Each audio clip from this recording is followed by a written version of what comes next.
تو چلتے ہیں ناظرین آج کے موضوع کی طرف۔ ناظرین آج جس موضوع کے متعلق ہم آپ کو معلومات دیں گے وہ ہے خواب میں سور یا خنزیر کو دیکھنا وغیرہ۔ اس کی مختلف صورتیں ہیں جس کو ہم باری باری آپ کی خدمت میں بیان کریں گے۔ تو شروع کرتے ہیں ناظرین آج کے موضوع کو۔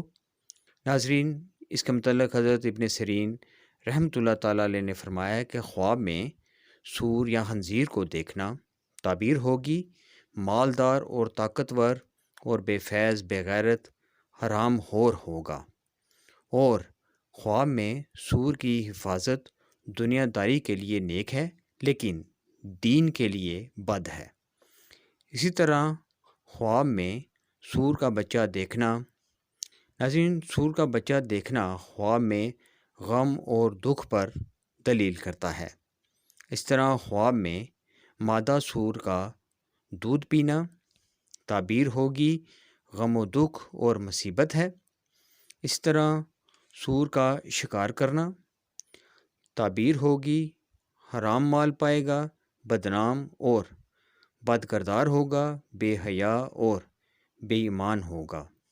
اس طرح خواب میں سور کا غلا دیکھنا یعنی بہت سارے سور کٹھے دیکھنا تعبیر ہوگی کہ بہت سا مال و دولت جمع کرے گا مگر بے عزت و بے آبرو ہوگا۔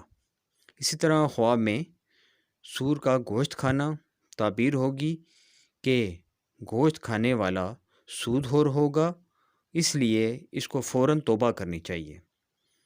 اس طرح خواب میں سور کو حملہ آور ہوتے دیکھنا تعبیر ہوگی کسی حاکم یا امیر بد حسرت سے واسطہ پڑے گا۔ اس طرح خواب میں سور کو ہلاک کرنا تعبیر ہوگی کسی دشمن یا حاکم پر فتح و نصرت پائے گا اور خطرہ سے محفوظ رہے گا۔ ناظرین اس کے متعلق حضرت جابر مغربی رحمۃ اللہ تعالیٰ علیہ نے فرمایا کہ اگر دیکھے کہ سور کے ساتھ جنگل میں جنگ کی ہے یعنی لڑا ہے، دلیل ہے کہ ظالم اور کمینے آدمی کے ساتھ اس کا جھگڑا ہوگا، اور اگر دیکھے کہ اس کے پاس سور کے بال یا چمڑا یا ہڈی ہے، دلیل ہے کہ اسی قدر حرام مال پائے گا۔ تو یہ تھی ناظرین آج کے خواب اور ان کی تعبیرات۔ امید ہے کہ آپ کو ویڈیو پسند آئی ہوگی۔ اس کو لازمی شیئر اور لائک کیجیے گا۔ انشاءاللہ بہت جلد ایک نئی ویڈیو کے ساتھ دوبارہ آپ کی خدمت میں حاضر ہوں گے۔ تب تک کے لیے اپنا بہت خیال رکھیے گا۔ اللہ حافظ۔